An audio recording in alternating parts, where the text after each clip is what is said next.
உண்மைதானங்க. சின்ன வயசுல நீங்களும் காதலிச்சிருப்பீங்க. என்னால சொல்றேன் கேளுங்க. ஒரு காதலன் காதலி என்ன எடுத்துங்க. நான் ஒரு காதலன், எனக்கு ஒரு காதலி கிடைக்கிறான், ரைட்? நான் ஆத்ம ஞானி, ஆனா ஆத்ம ஞானியாக இருந்து கொண்டு காதலிக்கிறேன், அவங்களை ஏத்துக்கிறேன். நான் என்ன எண்ணத்தோடு அவங்களை ஏத்துக்கணும் தெரியுமா? என் காதலியாக வருகின்ற இவர் என்னிடம் வரும்பொழுது எனக்கு இன்பத்தை கொடுத்து என்னிடம் வந்து சேருகிறார். ஒரு நாள் நிச்சயமாக அவரை நான் பிரிய வேண்டிய வரும், அப்பொழுது நான் துன்பத்தை அனுபவிக்க வேண்டிய வரும். இந்த எண்ணத்தோடு நான் அவர்கிட்ட பழகணும். இப்படி பழகினா ஒரு நாள் அவங்க இறந்துட்டா கூட நான் கவலைப்பட மாட்டேன். இப்ப கரெக்டுங்களா? இதுதான் ஆத்ம ஞானங்க. இது அஞ்ஞானி அந்த என்ன பண்றோம்? என்னுடைய காதலி கிடைச்சிட்டான், எனக்கு பிடிச்ச மாதிரி நடந்துக்கிறான், எனக்கு வேண்டியதெல்லாம் செய்யறா, அவன் எவ்வளவுக்கு எவ்வளவு எனக்கு பிடிச்சவளா இருக்கிறாளோ அந்த அளவுக்கு எனக்கு பற்றுதல் அதிகமாகிறது. பற்றுதல் அதிகமாக அதிகமாக அதிகமாக அவளை இழக்க வேண்டிய நேரம் வரும்போது எனக்கு கவலையும் அதிகமாகிறது. புரியுதுங்களா? அதனாலதான் ஒவ்வொரு மனிதனும் பெத்த தாய் செத்தா அழுகிறான், தகப்பன் செத்தா அழுகிறான், பிள்ளைங்க செத்தா அழுகிறான். ஆனா கீதை என்ன சொல்லுது? யார் செத்தாலும் நீ அழ வேண்டியதில்லை அப்படிங்குது கீதை. அப்போ அதை படிப்படியா நமக்கு புரிஞ்சுக்கிறது கஷ்டனாலே அதை வெறுத்துருவோம். உண்மைதானே? பிடிக்காம போயிடும். ஏன்? புரியலன்னா பிடிக்காது, பிடிக்கலனாலும் புரியாது. அதான் எனக்கு பிடிக்கவே பிடிக்கல, பகவத்கீதை படிக்கிறதே பிடிக்கலன்னு வச்சுக்கலாம், அது எப்படி புரியும் அப்புறம்? அதனால முதல்ல புரிதலில் இன்ட்ரெஸ்ட் கொண்டு வாங்க, அப்புறம் படி.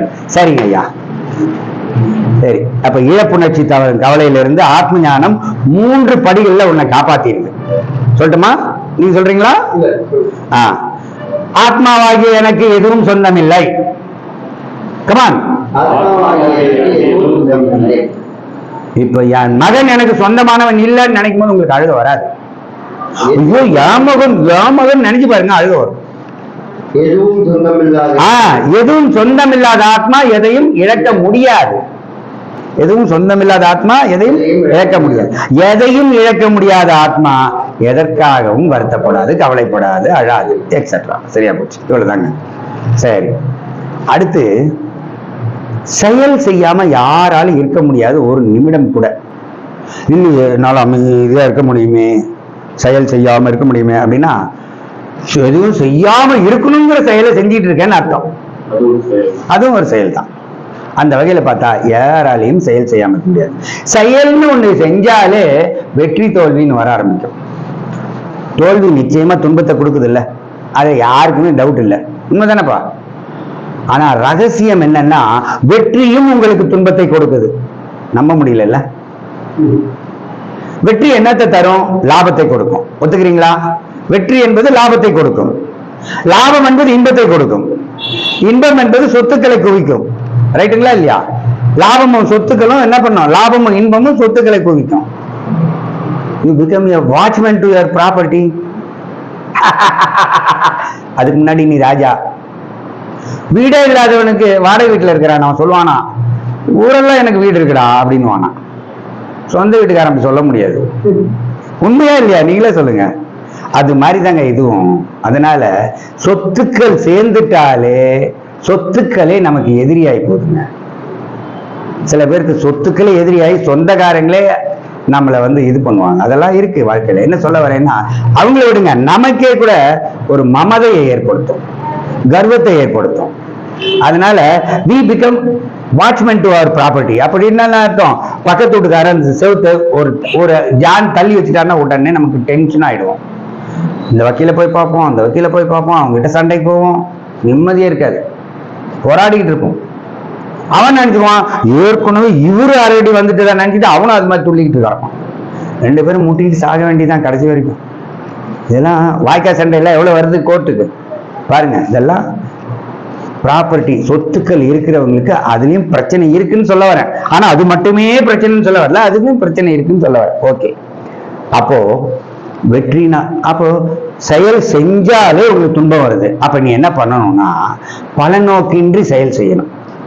பலநோக்கின்றின்னா என்ன அர்த்தம்னா வெற்றியை பற்றிய மமதை இருக்கக்கூடாது, அதாவது சந்தோஷம் இருக்கக்கூடாது, தோல்வியை பற்றிய பயம் இருக்கக்கூடாது. சரி, செயல் செய்யும் போது முழுமையான கவனம் இருக்க வேண்டும், முயற்சி இருக்க வேண்டும், செயலுக்கு முன்பு நல்ல திட்டமிடுதல் இருக்க வேண்டும். அப்போ பலநோக்கின்றி திட்டமிடுதலோடு, செயலுக்கு முன்பு இதெல்லாம் சொல்றேன், பலநோக்கின்றி திட்டமிடுதலோடு. Come on all of you, பலநோக்கின்றி திட்டமிடுதலோடு. Again, பலநோக்கின்றி திட்டமிடுதல். செய்யும் போது எப்படி இருக்குன்னு பாருங்க, முழு முயற்சியோடு முழு கவனத்தோடு. Come on, மீண்டும் சொல்லுங்க, முழு. நாளை சேர்த்து சொல்ல முடியுமா? பலநோக்கின்றி, கமான் இளங்கோ, பலநோக்கின்றி திட்டமிடுதலோடு முழு முயற்சியோடு முழு கவனத்தோடு. கமான்,